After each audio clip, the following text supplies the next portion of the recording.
You are watching Chalk Talk, and let's get right into it. We've got a lot to cover this week. Eric Stork, how are you? I'm great. Coming at you from Kiel, Germany, Chris. Yeah, and I'm actually finishing up my trip here in Hawaii. I was out here for the I-14 Pacific Rim, so we've got 6 hours from home and 12 hours from each other here. But glad you could make it on the show this week. Yeah, I'm glad to be here. I think we've also probably got about 40 degrees of Fahrenheit difference between us. I could probably use that dry suit that U.S. Sailing's giving away. But excited to talk about some fall cloud sailing. All right, well, we'll start off with another retraction. I think we got off on the wrong foot here, but Boston College last week, we were noting that they had an impossibly long list of people on their RP form, including Annie Hager, who had just sailed a different event. It was all true. She finished up sailing singles, went down the short road to the other regatta and sailed a set. So apologies for some incorrect information last week. But we do have more results for you. Speaking of single hands, we had the NISA single hands. You and I finally put some points on the board. We had Cam Coleman, your pick, winning the event. Thompson second, Strammer third, and teammate from Brown, Colin Smith, edges out David Alfonso, who got disqualified from the 17th race. He drops down to 5th, and so your qualifiers are Coleman, Thompson, Strammer, and Smith for NISA. Yeah, and down a little further south in Mesa, Buckingham, never a surprise, and you got your pick there. Charlie Buckingham from Georgetown gets the wins pretty convincingly. Philip Alley from Cornell, really good to see him getting second. And then Sam Bluen and Chris Barnard round out the rest of the qualifiers there. All right, more qualifiers happening. Of course, we've got the Match Race Championship coming up in a few weeks. Northwest had their championships for the first time ever, and University of Washington takes the berth to Match Race Nationals. Yep, and then with all those qualifiers, couple intersectionals going on. The HWS intersectional, the EVM Catamounts. Chris, we always say this: you don't have to win your division to win the regatta. Second place in both A and B to get the win there for the Catamounts. Wisco Badgers coming east and getting second in an intersectional. Great to see Joe Kutchenritter just running away with A division, and then HWS at home getting third. Another intersectional in NISA, we had the Moody Trophy. Joe Morris just keeps racking up those top threes. He got second this time. And Chris Sagerblum, the freshman, sailing with Liz Brim, winning B Division, getting Yale to win. Harvard, we spoke about Teddy Himmler. I guess there's maybe kind of another retraction, Chris. Teddy Himmler was not at singles, but he was winning A Division at the Moody Trophy and getting Harvard to second. And St. Mary's getting third overall there at the Moody. Navy Fall Women's, I should say. Navy Fall Women's, including a C division in the laser radials. We had Annie Hager taking A, Jenny Adler from Brown winning B. She got 66 points in 16 races, the best record of the regatta. Emily Billing from Yale wins C division, but Brown took the overall win, just beating out Hobart Williams Smith. A nice preview for what we've got coming up this week. Navy Fall, the co-ed regatta.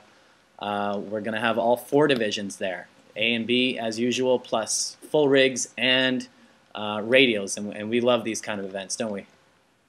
Yeah, there's a lot going on this week, Chris. Any time there's a 4-division regatta, coaches really have to think about, where they're going to put their players, whether they're going to put them in the double-handed divisions, or if maybe some of those players are going to be at nationals later in the fall, they'll be there. So, and not only is the Navy Fall going on, but Yale Women's. So with that radial event now, there's play possibly getting some women in the radial division. But we made some calls, and we figured out we think coaches are leaning towards the double-handed divisions. Partially, Navy is hosting ACCs this fall, so getting time in 420s and FJs at Navy will be big for the big players, and Yale Women's generally one of the best women's events of the fall. So what Navy Fall though? Why don't we make some picks here, Chris? What are you looking at? Well, we've got strong contenders from Mesa and NISA as usual. Plus, they're bringing up USF, Charleston, and University of Miami, plus Texas A&M Galveston. So definitely a stacked fleet. From NISA, I'm looking toward the teams that have the depth to cover all four divisions. I think Brown comes to mind. You're going to see Fred Strammer in A division with Molly Bernstein or Sally Evans. Tommy Fink taking B division. We just saw him performing well. And then, of course, they've got Colin Smith and Drew Shea to cover those single-hand divisions. I think that's going to be really important. At Roger Williams, you've got Cy Thompson. You've got, for the C and D divisions, you've got Cam Pimentel and Connor Needham. Probably, overall, I'd say, through four divisions, probably not quite as strong. And then BC, of course, from NISA as well. They've got kind of a lot of different options going on. Well, I'd be interested to see what they sail there. And then why don't you talk about Mesa as well? Yeah, well, Mesa, biggest teams I'm looking at, Georgetown, we've seen their depth. We talked about that they didn't really lose much talent from last year. Charlie Buckingham and Ashley Phillips in A. Should be Scott Fernari and Kate Canty in B Division. And C Division, Chris Barnard, who we just talked about, sailed lasers, got that qualifying position last week. And Michael Schalke, young guy, and they should be good. And then St. Mary's, I think, will be really good. Michael Menninger with Cooper Smith, Green Slade and Jackson, John Wallace, who didn't perform quite as well last weekend, but I guess he's getting another go at it at Navy in the laser, and Victor Diaz de Leon, he got he got third in A Division last week and tied Joe Morris at the Moody, so obviously can play with the big guys there, and he'll be in D Division for St. Mary's. Yeah, I'll tell you, I'm really liking that Georgetown team. I think they've got the experience. We might see some breeze down there. I think they can handle it, and really some outstanding sailors to cover all four divisions. I think this week my pick is going to go toward the Georgetown Hoyas. All right. Well, I'll I guess go about the same distance driving-wise in the other direction or close to it. Now I'm going to take St. Mary's at home in Mesa, and I think the breeze that's forecasted for Saturday could get real big. They're saying northwest, up to 30 maybe on Saturday, and I think that the St. Mary's guys will be able to hang in that too. So it should be a great event. All right. Also going on this weekend, we got the Captain Hurst and the Stony Burke. Yeah, Captain Hurst. There's some top tier teams that are not going to be at Navy. We'll see who they start, but you got Dartmouth, Yale, Vermont, Harvard, Tufts, MIT, a bunch of NISA teams. Stanford coming from the Pacific Coast, not doing Navy Fall, but doing the Captain Hurst. And then speaking of PCC, Stony Burke, Treasure Island. It was not last weekend, as we said. We just wanted to build it up for 2 weekends, so here it is. 25 teams competing there. Should be great to see. We got PCC, Northwest, and CISA. Texas will be there from CISA. So, and then Yale Women's. What do you think, Chris? Well, I mean, as we said, the similar forecast in the Northeast as we've got down at Navy. Breezy both days, possible gusts in the 30s. And what a venue for that. Open water. We could see some swells coming down toward Yik Yik. I'm pretty excited. I kind of wish I was going to be at this event. We've got a full lineup once again. Yale, Boston College, Brown, Vermont, Harvard, Tufts, all the big names from NISA.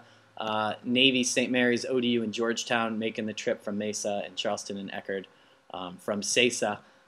I'm really liking the Brown Bears on this one. Liz Barry and Amy Walker in A Division, Jenny Adler, Logan Shanny in B Division. They've been sailing well all season. They've got the experience, and it's another sort of semi-open water venue. These girls know how to handle the big breeze if that's what we see this weekend in New Haven. Yeah, no, Brown will definitely be good. I think a lot of the same schools I guess we were talking about at Navy Fall. Georgetown, Sydney Bulger will be there, and St. Mary's. You got Megan McGill and Mimi Roller. BC, we'll see. They're still figuring it out with Navy Fall, but I really like the home team here. Yale, especially if it's breezy. Claire Dennis in A Division sailed real well last weekend with Heather May, Marlena Fowler, and Eugenia Custo-Grag, the freshman boat, has been sailing great, and I would expect to see them in there too. And so I'm going to go ahead and take the Yale Eli's win at home. All right. In the Midwest, they've got their single-hand qualifiers. We'll see 3 men and 2 women qualify this weekend for single-hand championships down in St. Pete. And the Sailing World rankings are out. Only 13 coaches voted this week, so it's hard to take much from it, but they do put St. Mary's ahead of previously #1 ranked Boston College, and they move Brown up in front of the Lady Eagles, so Boston College falling off the top. We mentioned the dry suit video. All you got to do is put together a video, put it on the U.S. Sailing Facebook page. You've got, I think, another week until the contest closes. So U.S. Sailing will be awarding the Guild Dry Suit to the best video, and I think that does it. I can't believe we got through all of it. Whew.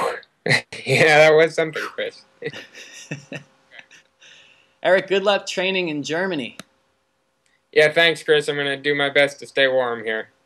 And I'm excited to finally get back to home and get out covering some of those college regattas live in person. So look forward to that in the coming weeks. Until next week, I'll see ya. All right.